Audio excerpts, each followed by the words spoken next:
Carlene's point of view. Ma, baka po pwede pong makahingi ako ng pamasahe. Magpupunta lang po ako ng ospital.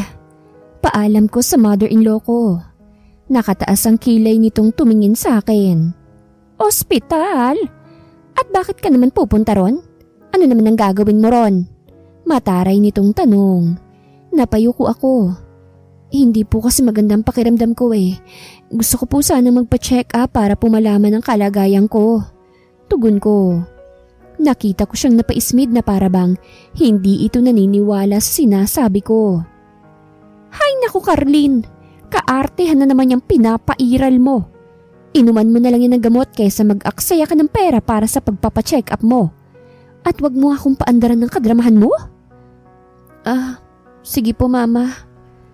Wala akong nagawa kung hindi ang bumalik sa kwarto ko.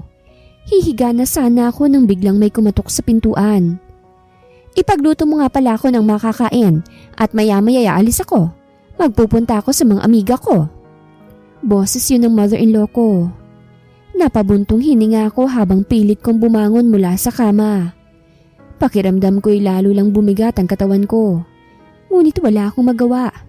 Hindi ako pinalaking bastos sa mga nakatatanda. Kahit gaano kasakit ang naririnig ko pang salita. Pagbukas ko ng pinto, naandun ang mother-in-law ko, nakapamewang at halatang naiinip na. Anong tinatagal-tagal mo? Gusto mo pa akong magutom? Mataray niyang tanong. Pasensya na po ma. Ano po bang gusto niyong ipagluto ko? Tanong ko ng mahinahon. Bahala ka na, basta't mabilis at masarap. At wag kang tatanga-tanga ha? Madiin niyang sagot bago tuluyang umalis papunta sa sala. Habang nagluluto ako, hindi ko mapigilang isipin kung paano ako napunta sa ganitong sitwasyon. Minsan tinatanong kong sarili ko kung may nagawa ba akong kasalanan, kaya't ganito ang trato niya sa akin. Pero sa kabila ng lahat, iniisip ko pa rin na dapat akong magpasensya. Alang-alang na lang sa asawa kong si Harry. Habang nagluluto ako ay biglang dumating si Harry. Kaagad nagliwanag ang mukha ko. Bala ko sana siyang salubungin ngunit naunahan ako ng biyanan ko. Harry, kamusta si Celine? Ayos na ba siya ha? Tila may pag-aalalang tanong ng biyanan ko. Napakunot ako ng noo. Si Celine? Nagtatakat gulat kong tanong. Hindi ko naman alam na maririnig pala nila ako. Kapwa silang napatingin sa akin at kitang-kita ko sa mga mata ni Harry kung gaano yun kalamig. Habang ang biyanan ko naman ay nagtataray. Oo, hindi mo ba alam? Bumalik na ang ex-fiancé ni Harry. Sigaw sa akin ng biyanan ko. Napatingin akong muli kay Harry ngunit hindi na sa akin to nakatingin. Umakyat ka sa kwarto, may pag-uusapan tayo. Utos ni Harry. Tumalikod ako mula sa kanila at saka nagsalita. Pero nagluluto pa ako. Then leave it. Galit na sigaw ni Harry. Dahilan kaya napapitlag ako at napaso ang kamay ko. Sige na, umalis ka na riyan. Hindi na baling hindi mo maluto yan. Di naman masarap ang luto mo. Tila galit pa na sabi ng biyanan ko. Napayuko na lamang ako at pilit kong pinipigilang tumulo ang luha ko. Heto na naman. Ang tila pagiging walang kwenta ko sa harapan nila. Sumunod ako kay Harry patungo sa kwarto. Pagkasarado pa lamang ng pintuan, ay kaagad itong naghubad ng kanyang suot pantaas, saka nagbalit ng t-shirt. Anong pag-uusapan natin? Utal kong tanong. Hindi ito nagsalita't sa halip ay inabot lamang nito sa akin ng isang papel. Nanlaki ang mga mata ko nang mabasa kong nakasulat doon. Annulment? Ano to, Harry? Maghiwalay na tayo, Carlene. Celine is back, and I want to marry her. Malamig na tugon ni Harry na siyang ikinaguho ng mundo ko. Pakiramdam ko'y nanlambot ang tuhod ko nang marinig kong sinabi niya. Ganun na lang yun? Matapos bumalik ng ex niya basta niya na lang akong hihiwalayhan? Kung sa bagay, ikinasal lang naman kami dahil sa utang ni Daddy sa pamilya nila. Nakatayo pa rin ako sa harap ni Harry. Nanginginig ang kamay kong hawak ang papel. Hindi ko alam kung saan ako uhugot ng lakas para magsalita. Pakiramdam ko'y nabura lahat ng halaga ko sa mundo. Harry! Nagpipilit akong panatilihin ang kalma sa boses ko. Ganun na lang ba talaga? Hindi ba pwedeng pag-usapan natin to? Napatingin siya sa akin. Malamig pa rin ang mga mata niya. Pag-usapan? Carlene, tigilan na natin to. Hindi kita mahal at hindi kita kayang bigyan ng buhay na nararapat sa'yo. Mas magiging masaya tayo kung maghihiwalay na. Magiging masaya ka! Diin ko. Hindi ko na napigilang sumingit. Ako? Anong gagawin ko? Ang bilis mo namang magdesisyon, Hari. Tumawa siya ng mapakla. Carlene, alam mo namang hindi kita kailanman minahal. Ginawa ko lang to dahil sa utang na loob ko sa pamilya ko. Pero ngayon, wala na si Daddy. Wala na ring dahilan para ipagpatuloy ang kasinungalingang to. Parang isang malakas na suntok ang bawat salitang sinasabi niya. Napahawak ako sa dibdib ko. Tila kulang ang hangin sa paligid. Paano mo nagagawang sabihin yan? Paano mo nagagawang tratuhin ako ng ganito? Ako na ginawa ang lahat para sa'yo. Para sa pamilya mo. Si Celine ang mahal ko, Carlene. She will always be. Putol niya sa akin. Ang boses niya ay puno ng paninindigan. Bago pa ako makasagot, bumukas ang pinto. Si Mama. Ang kanyang ekspresyon ay tila puno ng kasiyahan sa naririnig. Bakit bang dami mo pang sinasabi, Carlene? Dapat nga't magpasalamat ka pa at hindi na niya kailangang tiisin ng isang tulad mo. Baka sakaling bumalik pa ang dating hari ko dahil kay Celine. Hindi ko na napigilan. Tumulo na ang luha ko. Walang isang araw na hindi ko inunang kapakanan niyo, Ma. Hindi ba ako naging mabuting asawa kay Hari? Hindi ba ako naging mabuting manugang sa'yo? O ano ngayon? Ganyan talaga ang buhay. Wala kang karapatang magreklamo kung wala ka namang naibibigay na halaga sa pamilya namin. Sagot ni Mama. Ang mga mata niya ay tila nag-aapoy. Na hindi mo nga magawang magbuntes? Baog ka nga yata. Pandalait pa nito sa kanya. Dahilan kaya't nagulat ako. Ma'am, umalis muna kayo. At huwag niyo nang tangkain pang makinig sa amin or else pati kayo palalayasin ko. Galit na sigaw ni Hari. Tila natatakot naman ang binankot dali-daling umalis. Habang ako, pilit na itinatago ang pagkakalugmok ko. Tumingin ako kay Hari, umaasang makakahanap ng awa o kahit bahagyang pagsisisi sa kanya. Pero wala akong nakita. Pirmahan mo na ngayon. Utos muli ni Hari at may inabot pa sa aking ballpen. Ngumiti ako ng mapakla. Oo nga pala, napilitan ka lang sa kasal natin, kaya't ganun lang kadali sa iyong makipaghiwalay. Mabuti naman at alam mo. Napatango ako. O sige, mahinahon kong sabi, kahit ba parang sumisigaw na ang puso ko. Pipirmahan ko ang annulment papers na ito pero sa isang kondisyon. Napakunot ng noo si Hari. Anong kondisyon? Make love with me. Ay hindi, love is not the right term, right? Lalong naguluhan si Hari. Ano bang sinasabi mo? Use my body, Hari. Sleep with me. And after that, papayag na akong maghiwalay tayo at pipirmahan ko na ang annulment papers na ito. Nakita kong biglang pagbabago ng emosyon ni Hari. Parang napalitan yun ng inis. Hindi niya ako masisisi. Sa loob ng halos 4 na taon naming mag-asawa, never pang may nangyari sa amin. Hindi dahil sa baog ako kaya't hindi ako nabubuntis. Dahil yun kay Hari. He's always not home. At kung nandito man ay tila multo lang ako at hindi niya nakikita. Carlene, nakakaawa ka. Ganyang ka na ba kadesperada para lang makuha ko? Desperada na ako, desperada. Pero iyon ang desisyon ko kapalit ng kalayaang gusto mo. Lakas loob kong tugon. Then sige, if that's what you want. Mabilis na lumapit sa akin si Hari at hinalikan ako sa labi. At sa halik na yun ay sobrang saya ng puso ko. Sa halik din yun, nagsimula ang mainit na gabi namin. Mahal ko si Hari, kaya pangit man pakinggan. Mas gugustuhin kong may mangyari sa amin kesa wala. Mas okay nang mapakinabangan ko man lang kahit ang katawan niya. na kahit sandali maramdaman kong akin siya. Kinabukasan ay maaga akong nagising habang si Harry tulog pa rin. Kinuha ko ng annulment papers saka ko yun pinirmahan. Pagkatapos ay kumuha pa ako ng isang papel at nagsulat. Hindi ka naman pala magaling sa kama. Fake news ang nabalitaan ko noon sa campus. O heto, tanggapin mo ang 50 pesos. Bayad ko para sa isang gabi mo. Ipinatong kong 50 pesos sa ibabaw ng papel at pinatungan ko yun ng ballpen. Nakangiti kong nilisan ng mansyon ng umagang yon. Wala na kami. Hiwalay na. Pero tandaan mo to, Harry. Ginawa kong lahat para sa'yo at darating ang araw na pagsisisihan mo ang lahat ng to.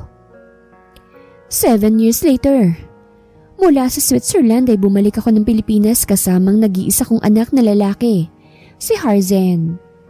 Mom, it's so hot here. Can we go back to Switzerland? Reklamo ni Harzen. Napangiti ako. Anak, ganito talaga sa Pilipinas. And besides, dito na ang work ko.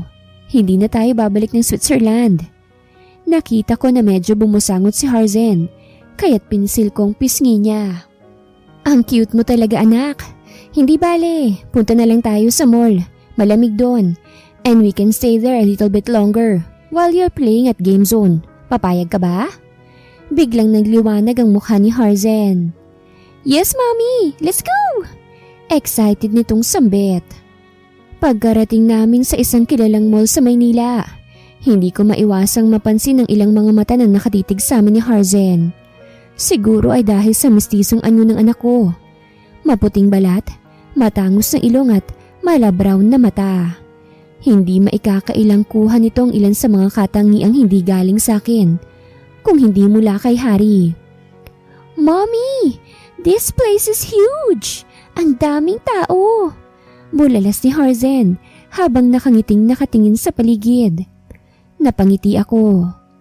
Oo anak, masasanay ka rin. Tara hanap na tayo ng gusto mong laruan. Habang naglalakad kami papunta sa game zone, bigla akong natigilan nang makita kong pamilyar na mukha. Si Harry, kasama si Celine at may isa pa silang batang kasama. Anak kaya nila yung bata? Tanong ko sa isipan. Tumigil din si Harry sa paglalakad nang magtama ang aming mga mata. Carlene? Tanong niya. Halatang hindi makapaniwala. Walang ekspresyon ang aking mukha at hindi ko na sana siya papansinin ngunit muling nagsalita si Harry. Carlene, long time no see. Napansin kong napatingin si Celine sa akin. Hawak ang braso ni Harry na tila may halong pagtataka at inis sa mga mata niya. Hindi ko maiwasang mapansin ang pagkagulat sa mukha ni Harry nang mapatingin siya kay Harzen na noon ay hawak ang aking kamay. Mommy, is he someone you know?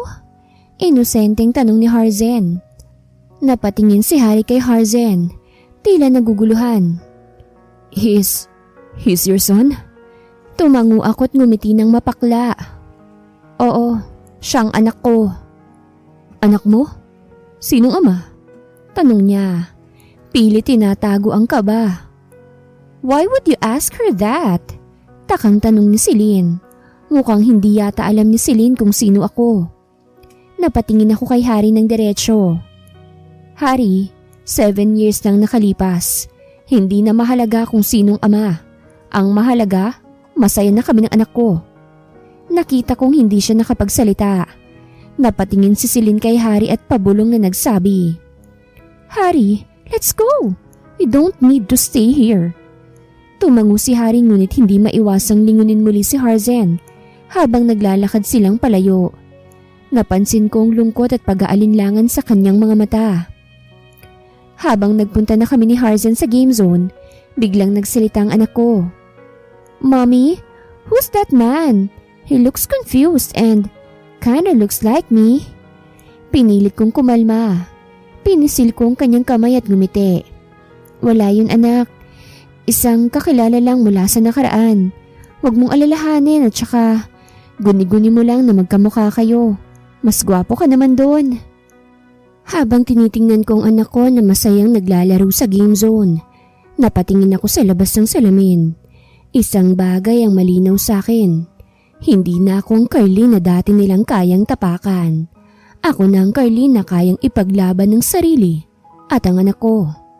At kung sakaling malaman nilang katotohanan tungkol kay Harzen, handa akong harapin sila. Ako na ang panalo sa laban na ito.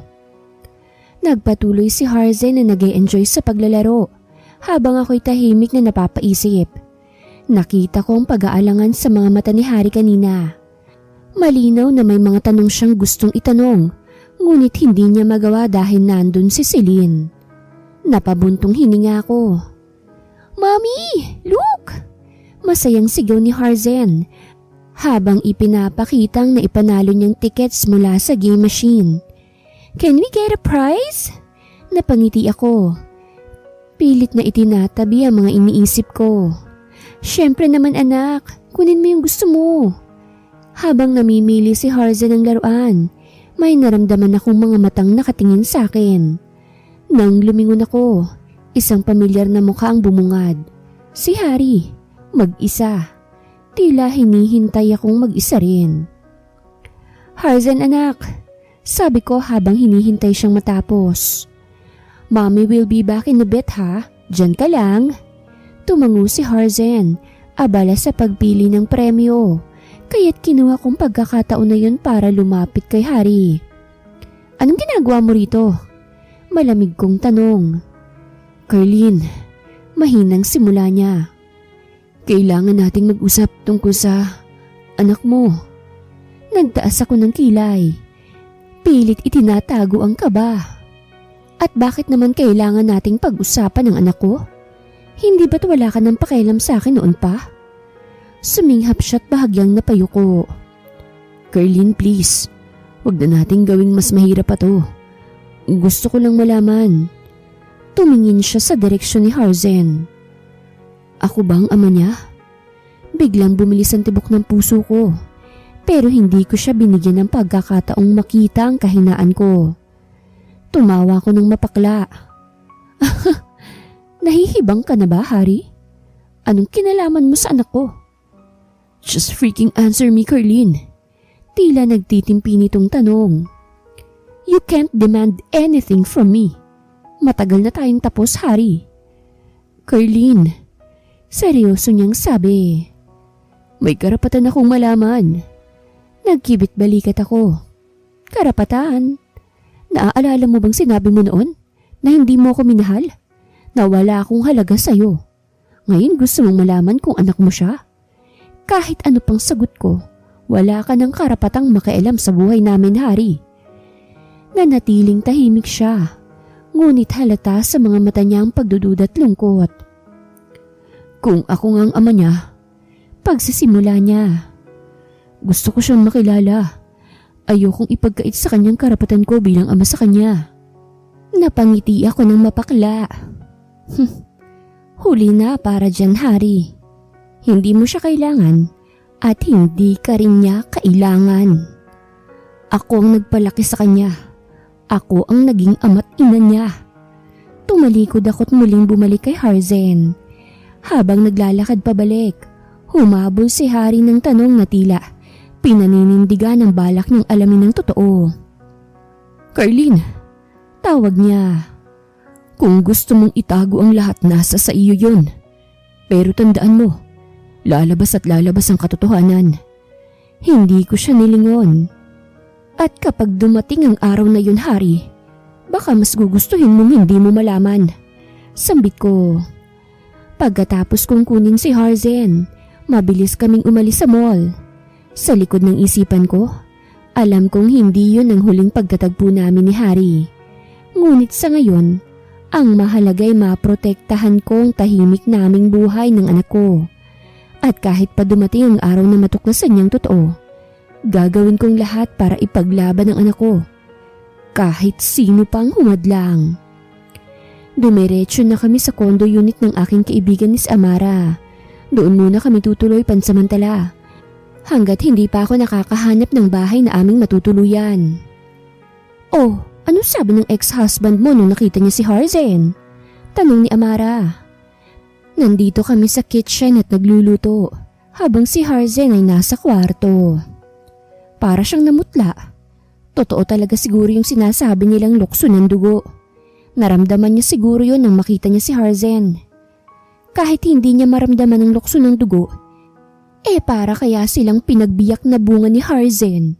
Xerox copy? Habang hinihiwa kong mga gulay, napahinto ako sandali sa tanong ni Amara.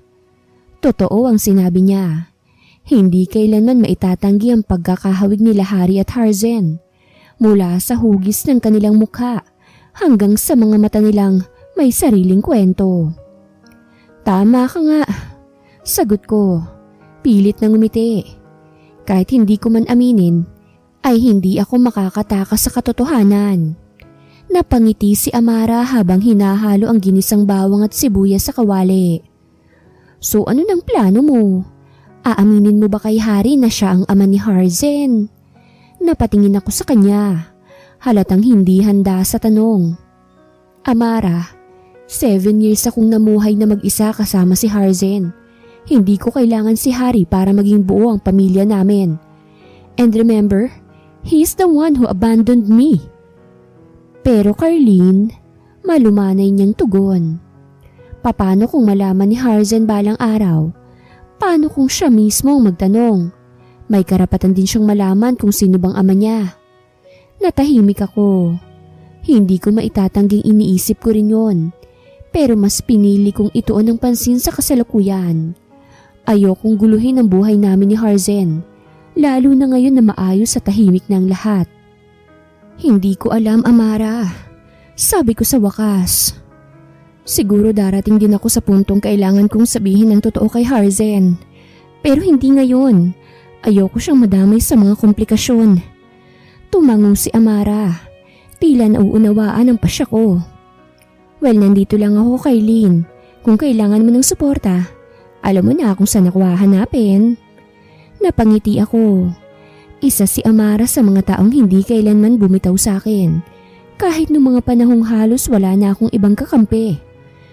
Nang matapos kami magluto, tinawag ko si Harzen para kumain. Tumakbo siya papunta sa mesa. Dala ang bago niyang laruan mula sa game zone. Mommy, look oh, ang cool nito. Thank you for letting me get this. Masigla niyang sabi habang pinapakita ang laruan. Napangiti ako. Anything for you, anak. Habang kumakain, biglang nagtanong si Harzen. Mommy, bakit parang may kilala kang tao sa mall kanina? Parang galit ka sa kanya. Natigilan ako.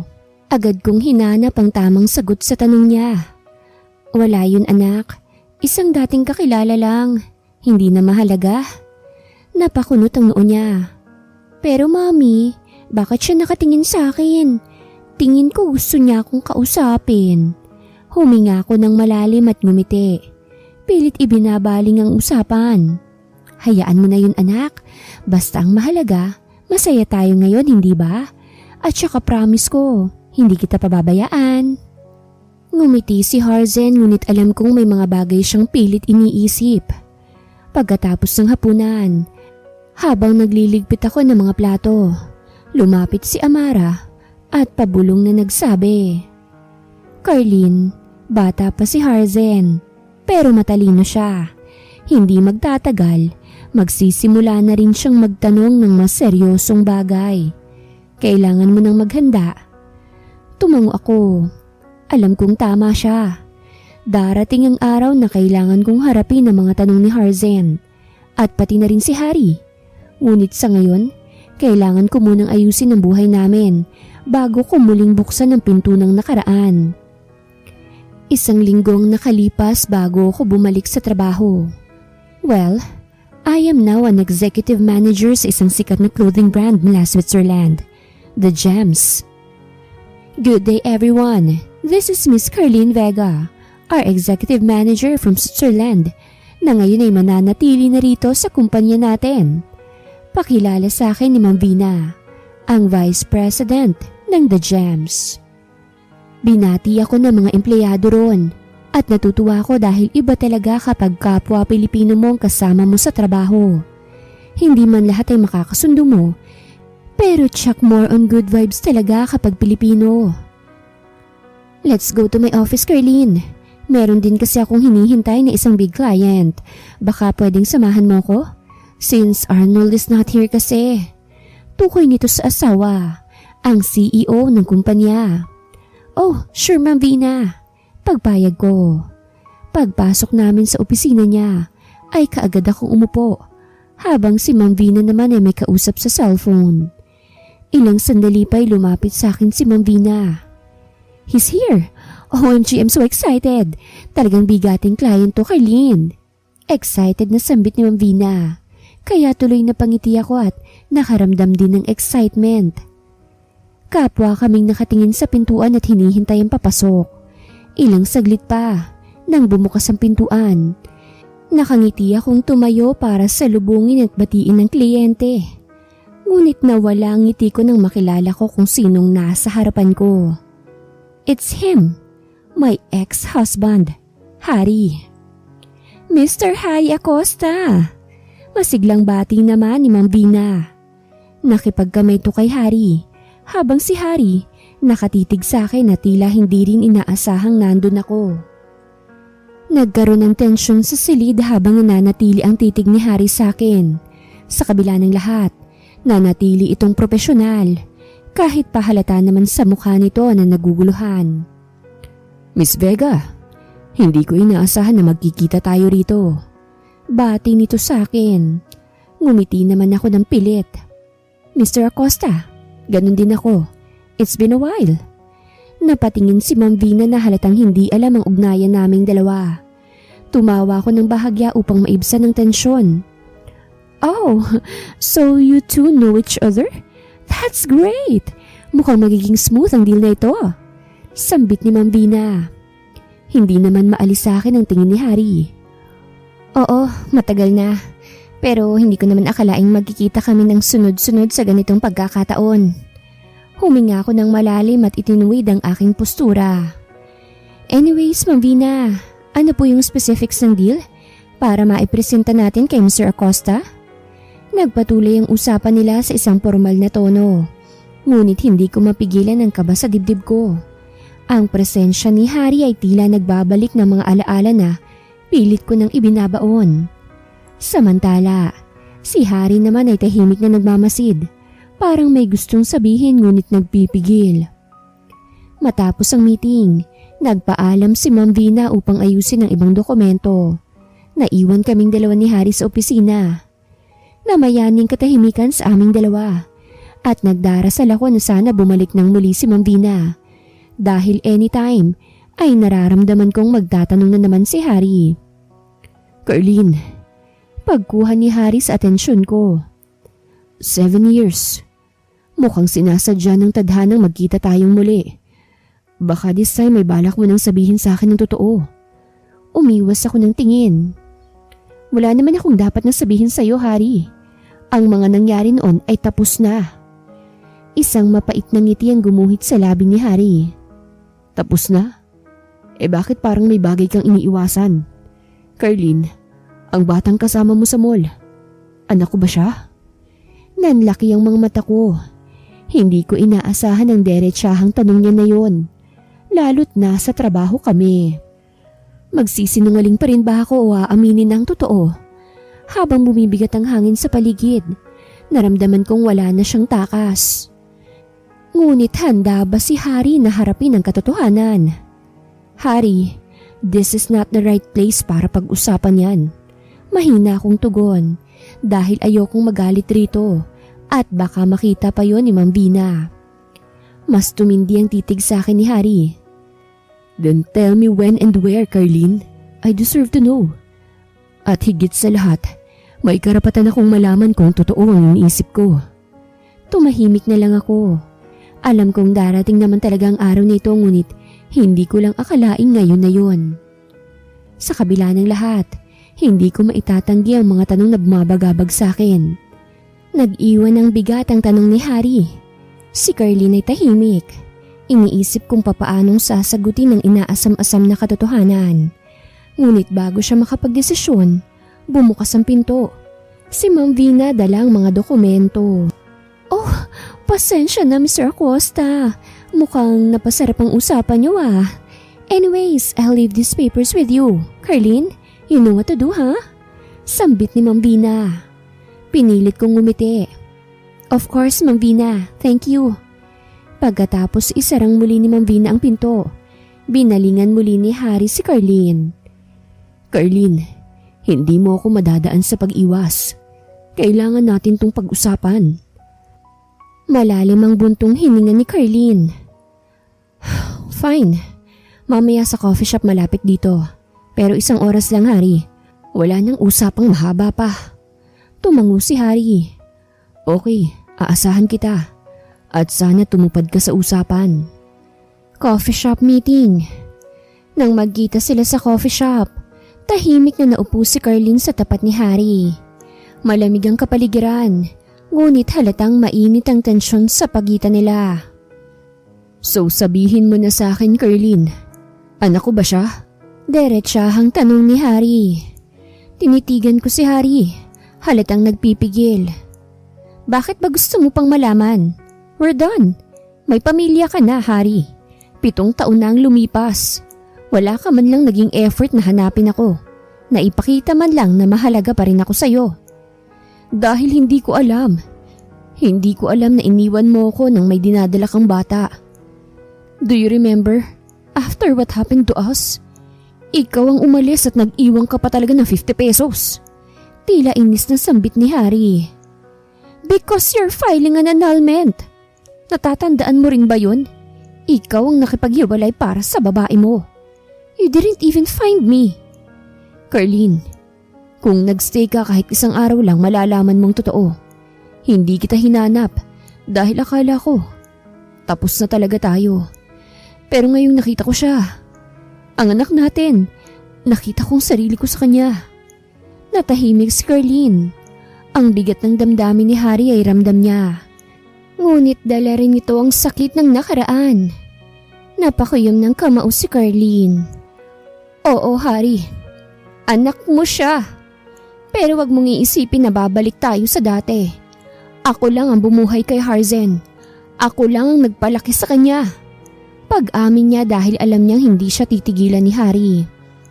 Halatang nasaktan si Harry, pero nanatili siyang kalmado. Hindi ko naman sinusumbat ang nagawa mo, Carlene. Pero ngayon alam kong anak ko siya. Gusto kong maging parte ng buhay niya.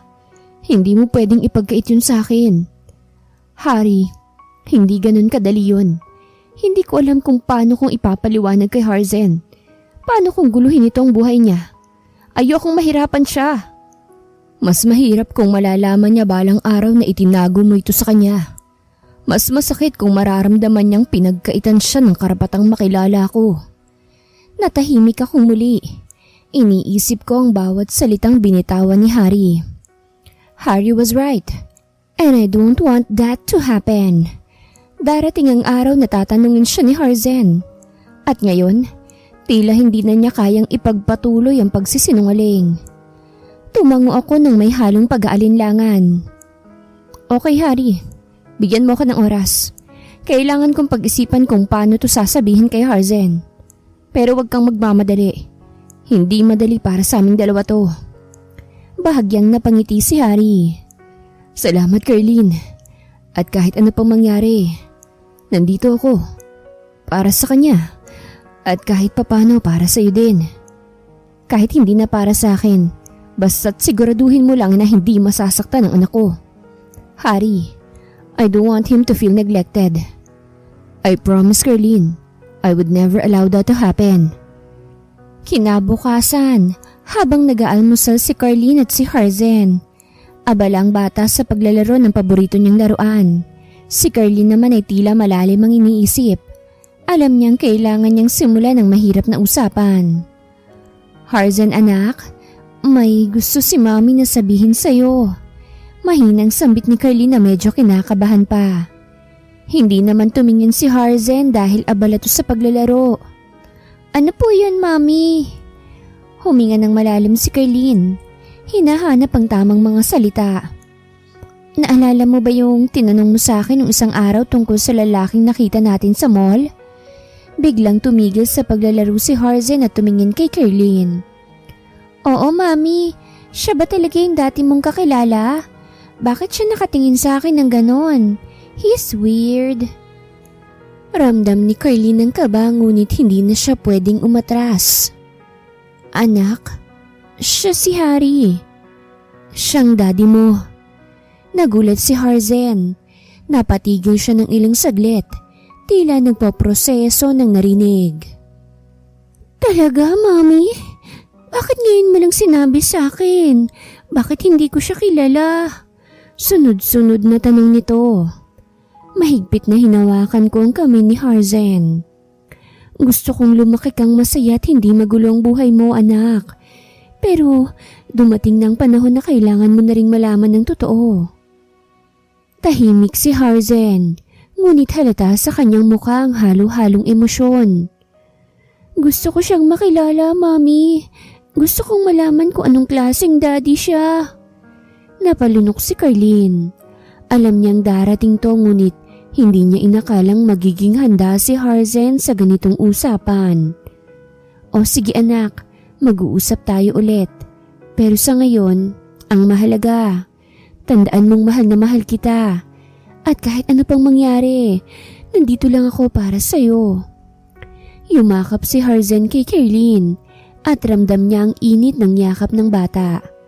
Ngunit sa kabila ng yakap na yon, alam niyang may bagong pagsubok na haharapin ng kanilang pamilya. Kinagabihan, tinawagan ni Carlene si Harry upang ipaalam ang nangyari. Harry, sinabi ko na kay Harzen. Salamat, Carlene. Anong sabi niya? Baka sa boses ni Harry ang hindi maipaliwanag na emosyon. Gusto kanyang makilala. Pero gusto kong unti-untiin lang, Harry ah. Ayokong guluhin ang takbo ng buhay niya eh. Ayokong biglain siya ng mga bagay na tungkol sa'yo. Naiintindihan ko. Sabihin mo lang kung kailan tayo pwedeng magkita. Gagawin kong lahat para maging maayos to para sa kanya. Salamat, Harry. Mabuti naman at nagkakaintindihan tayo. Pero, papanong pamilya mo? Si Celine, paano siya? Hindi ba siya magagalit? Tanong ni Carlene. Ako nang bahala sa kanya. I won't allow her to hurt you and Harzen. I promise. Napatango na lamang si Carlene mula sa kabilang linya. O sige, aasahan kong sinabi mo. Sa kanya ibinaba ang tawag. Gumaan ang pakiramdam niya kahit papano dahil wala na siyang tinatago. Makaraan ng ilang araw, dumating ang itinakdang araw para magkita sila Harzen at Harry. Pinili ni Carlene ang isang tahimik na park na malapit sa kanilang lugar, kung saan pwedeng mag-usap ang dalawa na hindi naiistorbo. Habang naglalakad sila patungo sa park, hawak ni Carlene ang kamay ni Harzen. Tahimik ang bata ngunit bakas sa mukha niyang pananabik at konting kaba. Anak, okay ka lang ba? Gusto mo bang mamaya na lang tayo pumunta? Tumango si Harzen na medyo nag-aalangan. Okay lang po ako, Mami. Pero paano po kaya siya? Mabait po kaya siya? Ngumiti si Carlene. Pilit na pinakakalma ang anak. Mabait si daddy mo, anak. Sigurado akong magiging maganda ang pagkikita nyo. Pagdating nila sa park, nakita ni Harlene si Harry na nakaupo sa isang bench. Hawak ang isang kahon na tila regalo. Napatigil si Harzen at tumingin kay Carlene. Siya po ba yun, Mami? Tumango si Carlene. Oo anak, siyang daddy mo. Lumapit sila kay Harry at agad tong tumayo. Napatigil si Harry nang makita si Harzen ang mas malapitan. Tila nagulat siya sa sobrang pagkakahawig nilang dalawa. Nakangiti si Harry ngunit halatang pilit. Pinipigil ang emosyon. Hi Harzen. Ako si Harry. Ang daddy mo. Tahimik lang si Harzen. Nakatitig kay Harry bago nagsalita. Hello po, Daddy. Nakangiti si Harry at lumuhod upang maging kapantay ang bata. Pasensya ka na kung ngayon lang tayo nagkakilala ah. Pero gusto kong malaman mo na masaya akong makilala ka. Bakit po ngayon lang? Bakit hindi kayo nagpakita noon? Diretsahang tanong ni Harzen. Nagkatinginan sila Carlene at Harry. Huminga ng malalim si Harry bago sumagot. Dahil hindi ko alam na nandito ka. Kung alam ko lang, matagal na sana kitang hinanap. Pero ngayon na alam ko na, gusto kong bumawi sa lahat ng araw na hindi tayo magkasama. Tumahimik si Harzen, halatang iniisip ang mga sinabi ni Harry. Maya-maya, iniabot ni Harry ang kahon kay Harzen. Para sa'yo, sana magustuhan mo. Binuksan ni Harzen ang kahon at nakita ang isang remote-controlled car. Biglang lumiwanag ang kanyang mukha. Wow! Ang ganda! Thank you po, Daddy! Ngumiti si Harry at tila nabawasan ang bigat sa kanyang dibdib. Tumingin siya kay Curly na nagbigay ng mahinang ngiti, bilang pagsang-ayon. Gusto mo bang subukan natin yan? Pwedeng samahan kita. Sige po! Habang abala si Harzen sa paglalaro kasama si Harry, tahimik na nanonood si Carlene mula sa malayo. Hindi niya maiwasang makaramdam ng halo-halong emosyon. Tuwa para kay Harzen, kaba para sa hinaharap, at bahagyang pag-asa na baka maghilo mang sugat ng nakaraan. Lumipas ang isang linggo at napansin ni Carlene na napapadalas na ang pagbisita ni Harry, kaya naman kinausap niya ito habang naglalaro si Harzen sa sala. Harry, mukhang napapadalas ang pagbisita mo kay Harzen ah. Hindi ba nagtataka ang asawa mo? Baka wala ka ng oras sa kanila. Sambit ni Carlene. Huwag mong intindihin si Celine. Kaya niya ng sarili niya. Diretsyong sambit ni Harry. Napakunot ng noo si Carlene. Bakit kung magsalita ka parang wala kang pakialam sa kanya? Hindi ba't may anak din kayo? Aba Harry, gulo itong ginagawa mo ha? Sasagot na sana si Harry pero biglang tumunog ang cellphone niya. Excuse me, sasagutin ko lang to. Narinig ni Carlene ang seryosong tono ng boses ni Harry habang kausap nito ang nasa kabilang linya. Hindi sinasadya, nakuha niya ang ilang salitang binitawan ni Harry. Oo, nandito pa ako. Sinabi ko na, ako nang bahala kay Harzen. Sige, uuwi na rin ako maya-maya. Matapos ibaba ang tawag, bumalik si Harry sa sofa. Ngunit ramdam ni Carlene ang pagbabago ng kanyang aura. Carlene, seryosong bungad ni Harry. Alam kong marami kang tanong at siguro tama lang yun. Pero hindi ako narito para saktan ng kahit na sino. Narito ako dahil gusto kong maging parte ng buhay ni Harzen. Nanatili ang tingin ni Carlene sa kanya, puno ng pag-aalinlangan. Harry, hindi ko naman sinasabi na masamang ginagawa mo. Pero hindi ba dapat malinaw sa asawa mo kung bakit mo ginagawa to? Hindi ako komportable sa sitwasyon na parang lihim tayo. Napabuntong hininga si Harry. Sinubukan ko namang ipaliwanag kay Celine, pero hindi niya naiintindihan. Hindi ko rin alam kung paano siya makikinig. Alam kong malito sa paningin ng iba pero ang mahalaga sa akin ngayon ay si Harzen. Bakit ngayon lang, Harry? Tanong ni Carlene. Mas malambot na ang tono. Bakit nung magkasama pa tayo? Never kang nagpakita na mahal mo ko. Tapos ngayon kay Harzen. Hindi nakasagot agad si Harry. Napatingin siya kay Harzen. Masayang naglalaro ng kanyang mga laruan. May mga bagay na masakit aminin, Carlene. Pero siguro, ito na ang tamang panahon para gawin ng tama. Bumigat ang pakiramdam ni Carlene. Nais niyang intindihin si Harry, pero hindi niya maalis ang takot na baka masira ang katahimikan ng buhay nilang mag-ina. Kung ganon, siguro panahon na rin para maging malinaw ang lahat. Harapin mo si Celine at gawin mo kung anong tama. Hindi lang para sa'yo, kung hindi para kay Harzen din. Tahimik na tumango si Harry, tila dinadala ang bigat ng mga salitang yon. Gagawin ko, pero Carlene, isang pakiusap lang. Huwag mo kong iwasan. Huwag mong ilayo sa akin si Harzen. Please. Hindi kita iiwasan. Pero sana, pag-isipan mo ng mabuti ang mga susunod mong hakbang. Ayoko kasi masaktan si Harzen sa bandang huli. Tumango si Harry at muling tumingin kay Harzen. Hindi ko hahayaang mangyari yun. Napatango na lamang si Carlene at nagtiwala sa sinabi ni Harry. Habang si Harry naman ay lumapit kay Harzen at nagsimulang makipaglaro dito.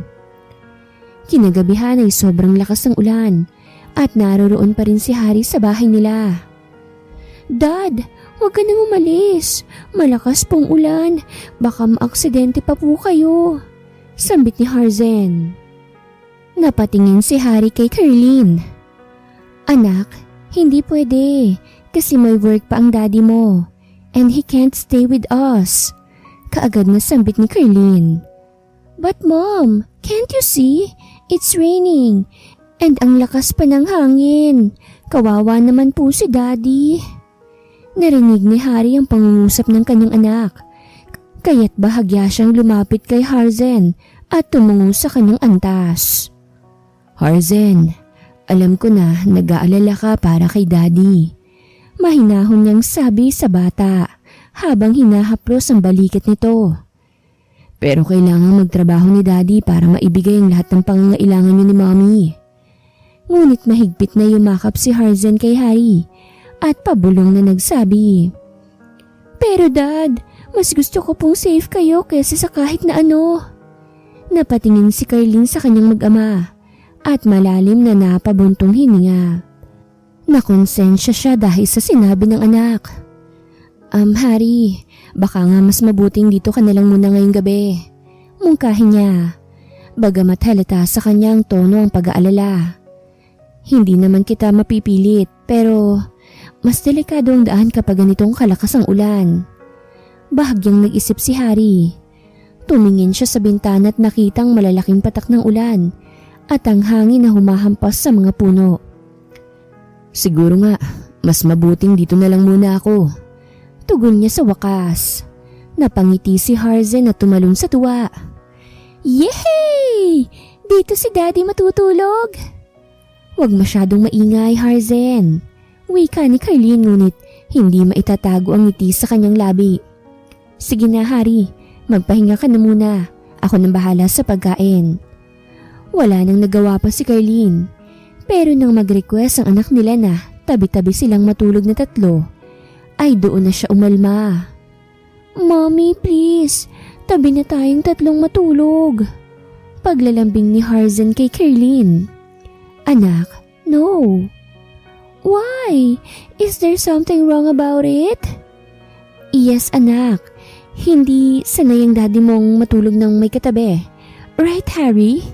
Paggawa ni Carlene ng kwento. Tila nabigla si Harry sa sagot ni Carlene, ngunit agad niyang kinuha ang pagkakataon para tumulong.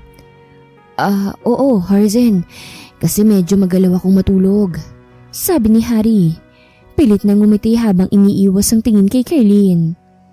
Pero bakit dati? Tabi kayong natutulog?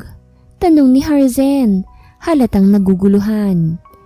Napatingin si Carlene kay Harry, parang hinihingi ang tulong nito sa tanong ng kanilang anak. Anak, malumanay na sagot ni Carlene. Dati kasi magkasama kami sa isang bahay. Ngayon, ibang bahay nang tinitirhan ng daddy mo. Sumimangot si Harzen. Ibig sabihin hindi na pwede. Pero sabi mo, kahit anong gusto ko susubukan mong ibigay.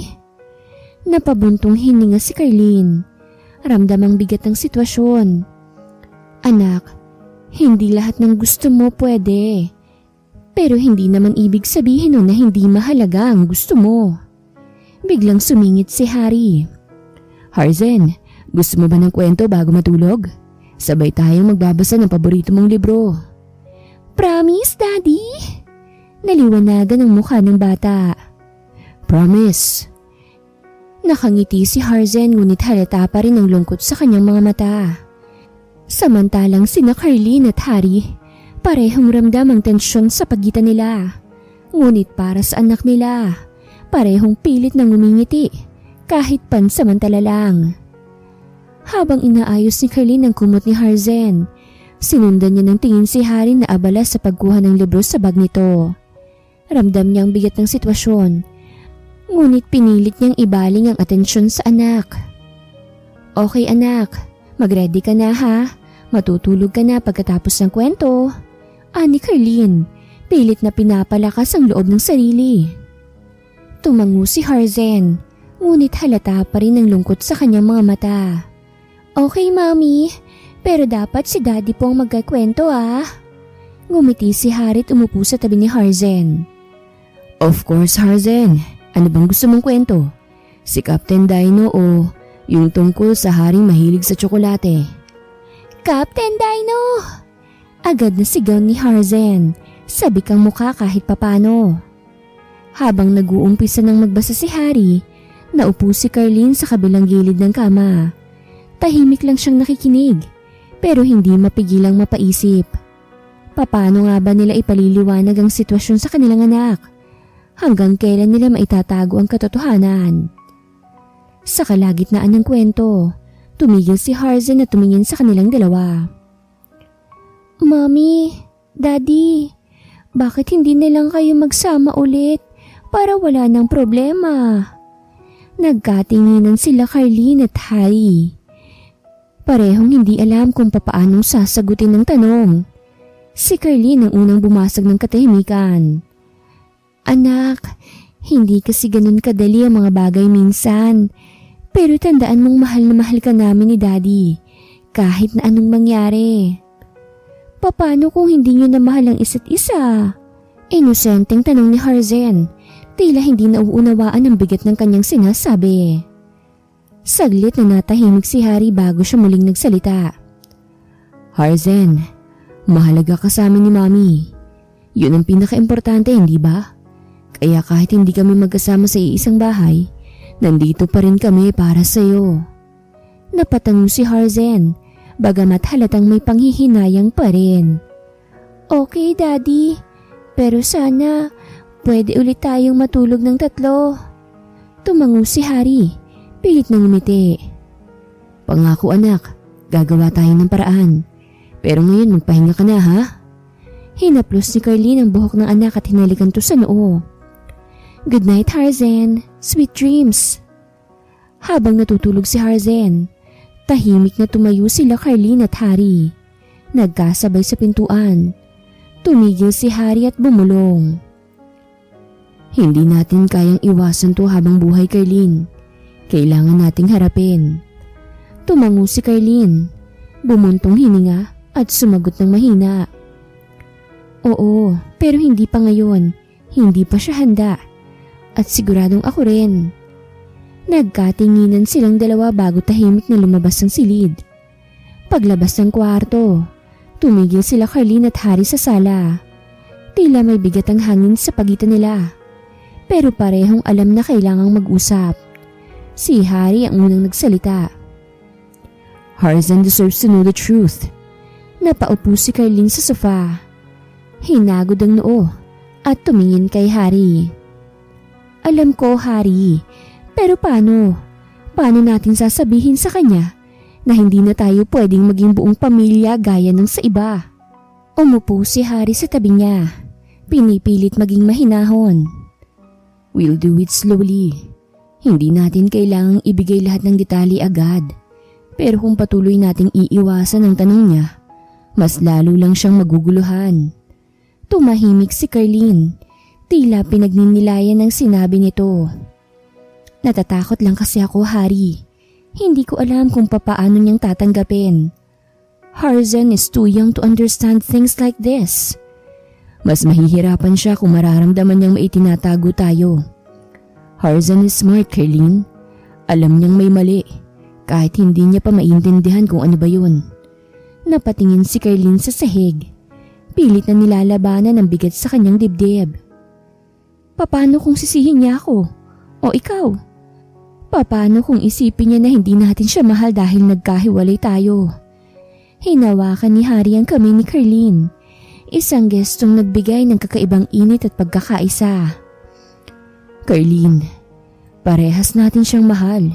Yun ang kailangan niyang malaman. Higit sa kahit na ano pa man. Kailangan niyang maramdaman na kahit ano pang nangyari sa atin, hindi magbabago ang pagmamahal natin sa kanya. Napatingin si Carlene kay Harry. Hindi niya alam kung ito bang dating asawa niya na minsang sinisi sa kanilang pagkasira o kung ito ang taong sinandalan niya noon. Harry, alam kong tama ka, pero bigyan mo pa ako ng konting panahon. I need to be ready for this. Tumango si Harry. Nauunawaan ang bigat ng sitwasyon. Okay, pero Carlene, huwag nating patagalin. Harzan deserves clarity and he needs us to face this together. Napabuntong hininga si Carlene bago tumango. I promise, Harry, haharapin natin to, pero dahan-dahan lang para kay Harzan. Para kay Harzan, ulit ni Harry. Isang maliit na ngiti ang lumitaw sa kanyang mukha. Nagkatinginan silang dalawa. Parehong ramdam ang bigat ng hinaharap. Pero may pag-asa sa kaibuturan ng kanilang mga puso. Dahil kahit hiwalay na sila, pareho silang handang ipaglaban ang kapakanan ng kanilang anak. Kinabukasan ay nagising sila dahil sa sunod-sunod na pagtunog ng doorbell. It's too early. May inaasahan ka bang bisita? Tanong ni Harry habang pupungas-pungas pa. Wala naman eh, sagot ni Carlene, saka tumayo at sumilip sa CCTV monitor. Oh my gosh, Harry! It's Celine, your wife! Gulat na sambit niya. What? Mabilis na napatayo si Harry at lumabas ng kwarto. Ganon din si Carlene. Pinagbuksan ni Harry ng pinto si Celine at malakas na sampal ang sumalubong kay Harry. What the heck are you doing here, Harry? At bakit kasama mo tong babae na ito? Galit na sigaw ni Celine. Don't make a scene here, Celine. Sambit ni Carlene. Celine, calm down. Huwag kang mag-eskandalo. Saway ni Harry. Wow! Ako pa ngayon ang nag-eskandalo? Bakit hindi mo sabihan yung babae na yan? Sabay duro nito kay Carlene. Isa kang kabit. I'm not his mistress. Paglaban ni Carlene. Hindi mistress. Anong tawag mo sa ginagawa nyo? Magkasama kayo sa bahay. Ano, magkaibigan lang? Celine, please. Hindi mo naiintindihan. Walang masama sa nangyayari dito. Awat ni Harry. Walang masama? Harry, hindi ako tanga. Baka nakakalimutan mong mag-asawa tayo. Anong klaseng paliwanag ang tatanggapin ko rito? Celine, makinig ka. Wala akong intensyong makialam sa relasyon nyo.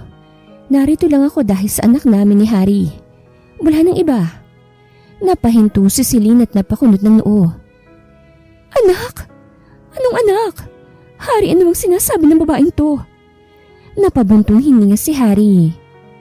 Oo, may anak kami ni Carlene bago pa tayo nagpakasal. At kailan mo pang balak sabihin sa akin to? Kapag malaki na siya, hindi mo man lang naisip kung gano'ng kasakit to para sa akin. Lalong nagalit si Celine. Alam kong mali, pero please, intindihin mong ginagawa ko lang ang tama para sa bata. Gusto kong maging parte ng buhay niya. At parte ng buhay niya ang pagsama mo sa nanay niya. Ano ako? Dekorasyon sa buhay mo, Harry? Celine, alam kong mahirap ito para sa'yo. Pero narito si Harry dahil gusto niyang makabawi bilang ama. Walang kahit na anong masama sa intensyon namin. Pagsingit ni Carlene. I don't believe you! Inabot ni Celine si Carlene at sinampal ng malakas. Sa gulat ay napahawak na lamang si Carlene sa kanyang pisngi. Mommy! Sabay-sabay silang napatingin sa nagsalita. And it was Harzan. Mabilis tong tumakbo sa tabi ni Carlene. Why did you hurt my mom? Galit na tanong ni Harzan. Napangisi si Celine. Natatandaan ko na. Kayo yung sa mall na nakasalubong namin. Let's go, Celine. Bulong ni Harry ng may halong pagbabanta. Hindi na nagsalita si Celine at hinawakan na lamang ni Harry ito sa braso at hinilang paalis sa bahay. Naiwan si Carlene at Harzan na yakap-yakap ang isa't isa. Nag-drive si Haring pauwi sa bahay nila ni Celine at nang makapasok sila sa loob ay nagsalita siya. Don't you ever hurt her again. Sabay duro niya kay Celine. Pinoprotektahan mo pa siya? Ako? Paano ako? Hindi mo ba ako naisip? Paano kami ng anak mo? Galit na sigaw ni Celine. Anak? We both know na hindi ko anak si Lily. Pinaako mo lang siya sa akin, Celine. Bigla ay natahimik si Celine at unti-unting tumulo ang luha niya. Kung hindi dahil sa awa, hindi kita pakakasalan. At kung alam ko lang na buntis si Carlin ay hindi ko siya iiwanan. So ano? Mahal mo pa siya? Mahal mo pa, ha? Oo, mahal ko pa siya. Mahal na mahal. You just ruined us. Kung hindi ka bumalik at nagmakaawa sa akin, sana masayang pamilya namin. So don't try to hurt her again. Dahil ako mismong makakalaban mo. Napahagulgol na ng iyak si Celine na tuluyang napaupo sa sofa. Habang si Harry, nakatayo sa harapan niya. Galit na galit. Ang bigat ng tensyon ay tila bumalot sa buong kwarto. So ano na, Harry? Aalis ka na naman. Iiwanan mo na naman ako? Paano na kami ng anak mo, ha? Kahit hindi siya dugot laman mo, ikaw ang tinuturing niyang ama. Ama? Sinira mong buhay ko, Celine. Inako ko yung responsibilidad na hindi ko dapat pasanin dahil naniwala ako sa mga kasinungalingan mo. Lahat ginawa ko dahil mahal kita, Harry. Hindi ko naman sinasadya. Natakot lang ako. Natakot akong mawala ka sa akin. Tumigil saglit si Harry, huminga ng malalim. Mahal? Ang tawag mo bang pagmamahal ay pagsisinungaling at paggamit? Pinilit mo kong kalimutan si Carlin kahit na alam mong siyang mahal ko. At ngayon gusto mo pang saktan siya?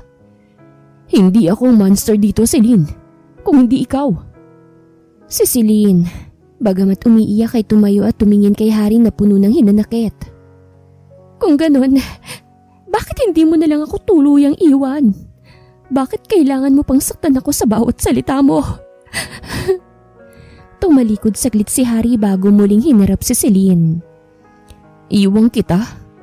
Matagal na kitang iniwan, Celine. Ang katawan ko lang ang nandito. Pero ang puso't isipan ko na kay Carlin pa rin hanggang ngayon. Tumigil si Celine. Napakuyom ang mga kamay niya habang tinatanggap ang bigat ng sinasabi ni Harry. Hindi ko kayang mawala ka, Harry. Hindi ko kaya. Bulong ni Celine. Ngunit hindi sumagot si Harry. Naglakad siyang palabas ng kwarto. Iniwan si Celine na tuluyang napaluhod na sa sahig. Bago tuluyang lumabas, ay nagsalita si Harry ng malamig. Hindi ako nawala sa iyo, Celine. Ikaw ang nagtulak sa aking palayo. At tuluyang isinarado ni Harry ang pinto, habang si Celine ay naiwan sa kadiliman ng kanyang mga pagkakamali. Nagtungo si Harry sa kanyang opisina upang doon magpalamig ng ulo. Habang nakatingin sa kawalan si Harry, pilit niyang nilalabanan ang galit at sakit na bumabalot sa kanya. Bigla namang bumukas ng malakas ang pinto ng opisina niya at pumasok ang mama niya, si Aling Elena na may mabigat na ekspresyon. Harry! Ano na naman ba itong narinig ko kay Celine? Sigaw ni Aling Elena habang naglalakad papalapit kay Harry. Mama, hindi ito ang tamang panahon para makialam ka. Malamig na sagot ni Harry habang nakatingin pa rin sa bintana. Hindi tamang panahon? Abay, sinisira mong pamilya mo. Tapos sasabihin mong wala kang pakialam? Ano na lang ang mangyayari kay Celine at kay Lily? Humarap si Harry kay Aling Elena. Kita ang pinipigilang galit sa mukha niya. Mama, wag mong idamay si Lily. Alam kong wala siyang kasalanan.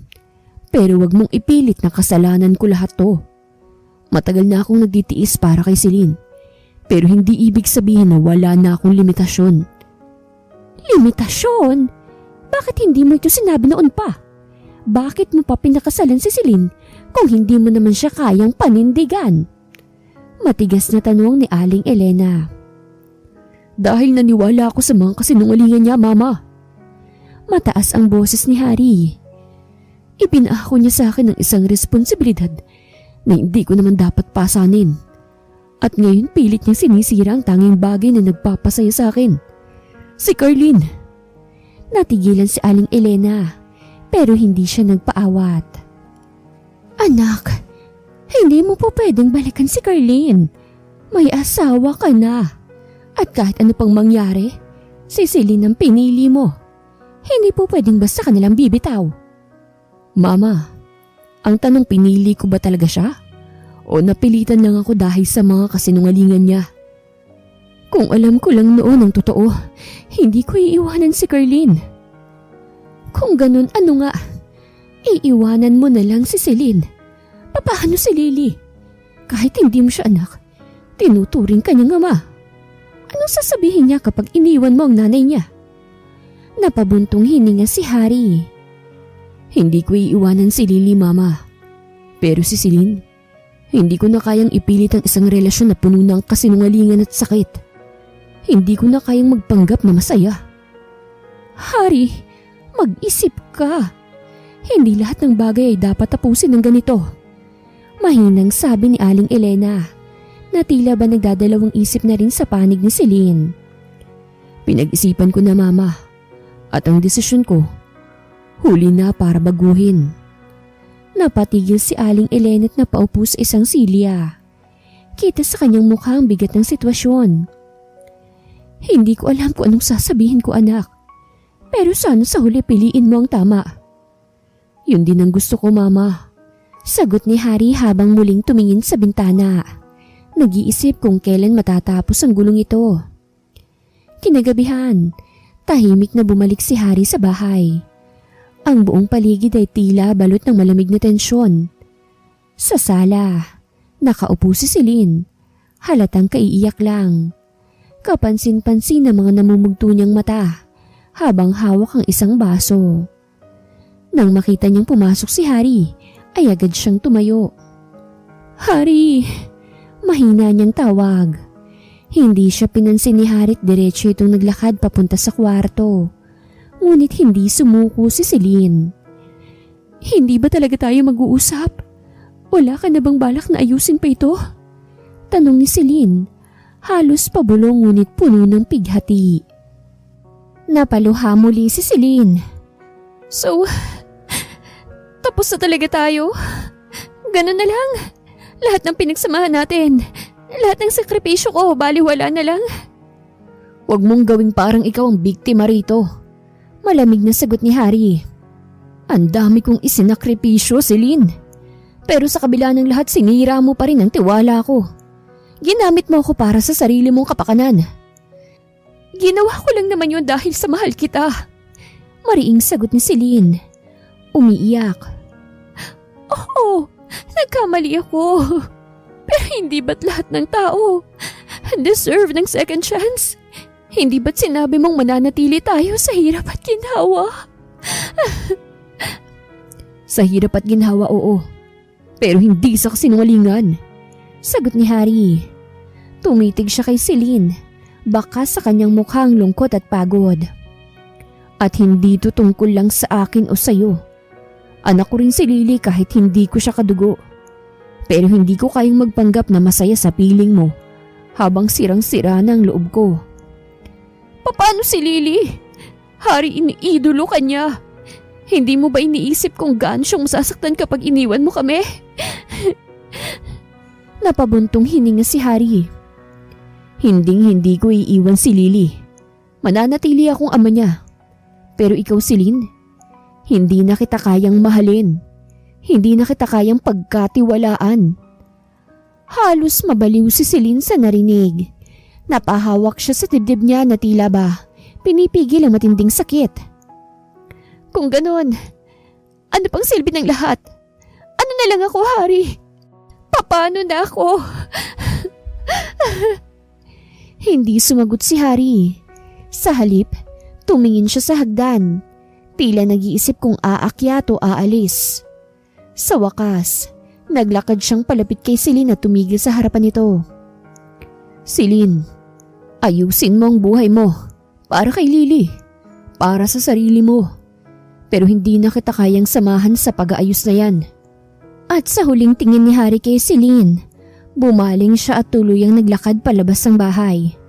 Naiwan si Celine na nakaluhod sa sahig, umiiyak at pinagmamasdan ng likod ng lalaking dati ay akala niyang mananatili sa kanya habang buhay.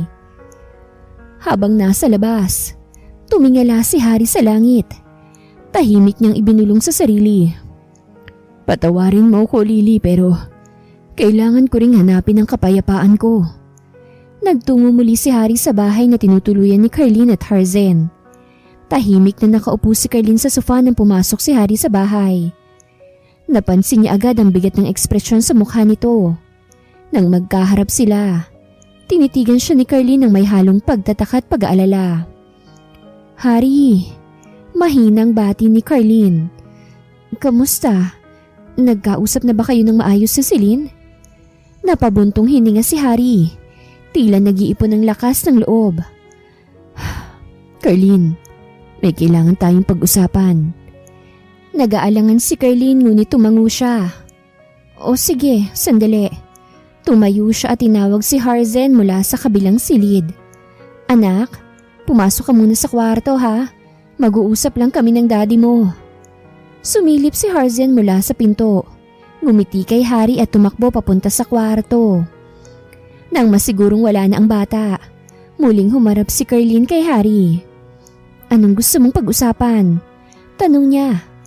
Kalmado ngunit halata ang kaba sa boses. Napatingin si Harry sa sahig, parang hindi alam kung papaanong sisimulan. Carlene, mali ako. Sa lahat ng bagay. Sa pag-iwan sa'yo. Sa pagpili kay Celine. Sa pagtalikod sa pamilya natin. Maling-mali ang lahat eh. Nagulat si Carlene ngunit nanatiling tahimik. Hinayaan niyang magpatuloy si Harry. Hindi ko mahal si Celine. Diretsyong sabi ni Harry. Tumingin sa mga mata ni Carlene. Ang dami kong ipinaglaban para sa relasyon namin. Pero hindi ko kayang magpanggap na masaya ako sa piling niya. Lalo na't nalaman kong hindi ko pala anak si Lily. Gulat at awa ang sumilay sa mukha ni Carlene. Ano? Hindi mo anak si Lily? Tumango si Harry. Bakas sa mukha ang lungkot. Niloko niya ako, Carlene. Ginamit niyang sitwasyon para maangkin ako. Pero ngayon gusto kong itamang lahat.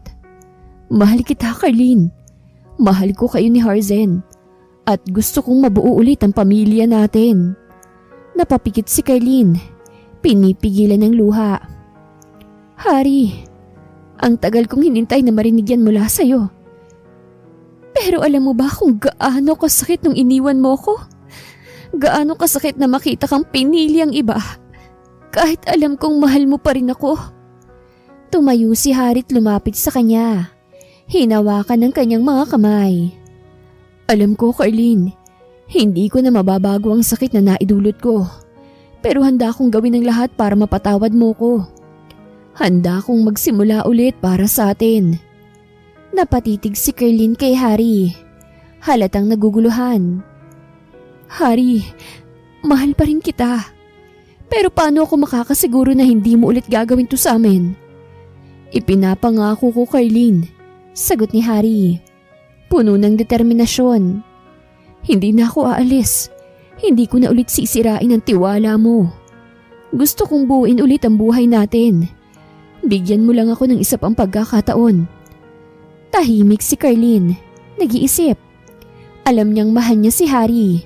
Ngunit takot pa rin siyang masaktan muli. Matapos ang ilang saglit, tumingin siya kay Harry at mahinang nagsalita. Harry, hindi madali ang patawarin ka. Pero mahal pa rin kita. Gusto kong subukan ulit para kay Harzen. Pero kailangan mong patunayan na totoo ka sa mga sinasabi mo. Ngumiti si Harry. Halos maluha sa narinig. Gagawin ko, Carlene. Pangako, hindi ko na kayo bibiguin. Habang nag-uusap ang dalawa, sumilip si Harzen mula sa kwarto. Nakangiti at tila masaya sa nakikita. Sa isip niya, buo ulit ang pamilya na matagal niya nang hinihintay.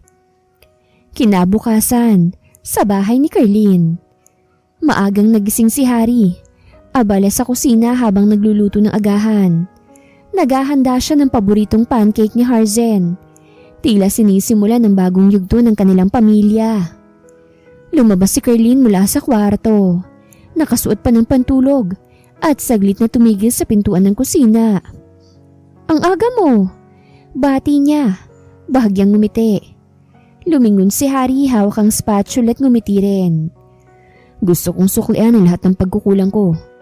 Agahan muna bago ang lahat." Napangiti ng bahagya si Carlene, ngunit halata pa rin ang bahid ng pag-aalinlangan sa kanyang mukha. Umupo siya sa mesa. Pinagmamasdan si Harry habang nagluluto.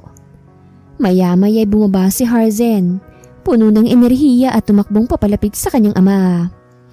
"Daddy! Pancakes!" Masayang sigaw ni Harzen. Yumuko si Harry para yakapin ang anak. "Yes anak, para sa ito."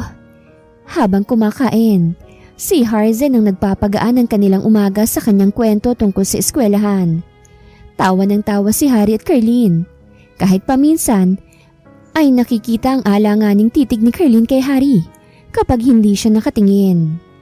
Sa hapon, habang naglalaro si Harzen sa labas, nasa sala si Carlene, nag-aayos sa mga damit ni Harzen. Nang lumapit si Harry, naupo ito sa sofa at tinitigan siya ng seryoso. "Carlene, salamat sa pagbibigay sa akin ng pagkakataon," sabi ni Harry. Sinira ang katahimikan. "Alam kong hindi ito madali para sa iyo." Huminto si Carlene sa ginagawa at tumingin sa kanya. "Hindi nga, pero gusto kong subukan. Para kay Harzen at para sa atin. Pero Harry, hindi lang salita ang kailangan ko ngayon ha. Kailangan kong makita na kaya mong panindigan ang mga pangako mo." Tumango si Harry, bakas ang senseridad sa kanyang mukha. "Ibibigay ko ang lahat, Carlene. Hindi ko nasisirain ang tiwala mo." Nagkaroon ng maiksing katahimikan sa pagitan nila. Sa labas, narinig ang malalakas na tawa ni Harzen habang naglalaro. Tila nagsisilbing paalala na ang kanilang anak ang sentro ng pagsisikap nilang dalawa. "May isa lang akong hiling," biglang sabi ni Carlene. "Kung gusto mong bumuo ulit tayo ng pamilya, kailangan mong ayusin ang lahat kay Celine. Hindi ko kayang mabuhay na may nakaambang problema sa likod natin." Napatitig si Harry kay Carlene. Tila iniisip ang bigat ng kanyang sinabi. Tumango ito sa huli. "Oo, tama ka. Kakausapin ko si Celine. Tapos na kami pero kailangan kong masiguradong magiging maayos ang lahat para hindi na siya maging problema sa hinaharap." "Mabuti," sagot ni Carlene. Tumingin sa bintana kung saan masayang naglalaro si Harzen. "Gawin mo sana yun, Harry. Pero habang ginagawa mo, alalahanin mong hindi lang pamilya ang binubuo mo. Binubuo mo rin ulit ang puso ko." Napalunok si Harry sa narinig. Tumango siya, puno ng determinasyon habang pinanonood si Harzen. Sa isip-isip niya, tinupad ni Harry ang pangako niya kay Carlene, ang ayusin ang tungkol kay Celine. Tanggap na nito na wala na sila. At ng ibang bansa ito kasama si Lily, habang si Harry ay nakasama ng muli si Carlene at ang anak nilang si Harzen. Kasalukuyang nasa parke ang pamilya ni Harry. Masayang tumatakbo si Harzen sa damuhan. Pinaglalaruan ang frisbee na dala nila. Si Carlene naman ay nakaupo sa isang picnic blanket. Hawak ang kape habang pinanonood ang mag-ama. "Catch, Daddy!" sigaw ni Harzen habang inihahagis ang frisbee kay Harry. Agad tong sinalo ni Harry na tumawa kasabay ng sigaw ng tuwa ng anak. Tumingin si Harry kay Carlene. Napansin niyang nakangiti ito habang pinagmamasdan silang maglaro. Lumapit siya sa kanya. Umupo sa tabi nito at kinuha ang kamay niya. "Masaya ka ba ngayon?" sabi ni Harry habang bahagyang nakangiti. "Masaya ako dahil buo na ulit tayo," sagot ni Carlene. "Pero Harry, natatakot pa rin akong baka hindi natin kayanin." Hinawakan ni Harry ng mahigpit ang kamay ni Carlene. "Kaya natin, Carlene. Nangako ako, hindi ba? At ngayong hawak ko na ulit ang pamilya ko. Hindi ko na kayo bibitawan." Tahimik na ngumiti si Carlene. Ngunit halata sa kanyang mga mata ang unti-unting pag-usbong ng tiwala. Kinagabihan, sa harap ng kanilang bahay, nakaluhod si Harry habang hawak ang isang maliit na kahon. Lumabas mula sa loob si Carlene. Nagtataka kung anong ginagawa nito sa labas. Harry, anong... Naputol ang tanong niya nang makita ang kahon na hawak nito. Nang buksan yun ni Harry, tumambad ang isang simpleng singsing na may maliit na diamante. Carlene, simula ni Harry, habang ang mga matay puno ng emosyon. Alam kong hindi ako naging perpektong partner. Alam kong nasaktan kita at muntik ko nang masira ang buhay natin. Pero ngayong binigyan mo ako ng isa pang pagkakataon. Gusto kong ipakita sa iyo kung gaano kitang kamahal. Napapikit si Carlene, pinipigilan ng luha. Harry, gusto kong bumuo ng panibagong simula kasama ka. Gusto kong gawin tong opisyal, Carlene. Pakasalan mo ko. Hayaan mong ipakita ko sa mundo kung gaano kitang kamahal at kung gaano kahalaga ang pamilya natin. Tumingin si Carlene kay Harry. Nanginginig ang mga kamay habang tinatakpan ng bibig. Tumango siya habang umiiyak. Oo, Harry. Tumayo si Harry at mahigpit na niyakap si Carlene. Masaya silang nagyakapan habang pumapalakpak si Harzen mula sa bintana. Sumisigaw ng, "Yay! Mommy, Daddy!" Habang magkasama silang tatlo sa ilalim ng mga bituin, ramdam nilang pag-asang dala ng bagong simula. Ito na ang simula ng mas matibay at mas masayang yugto ng kanilang pamilya. Wakas.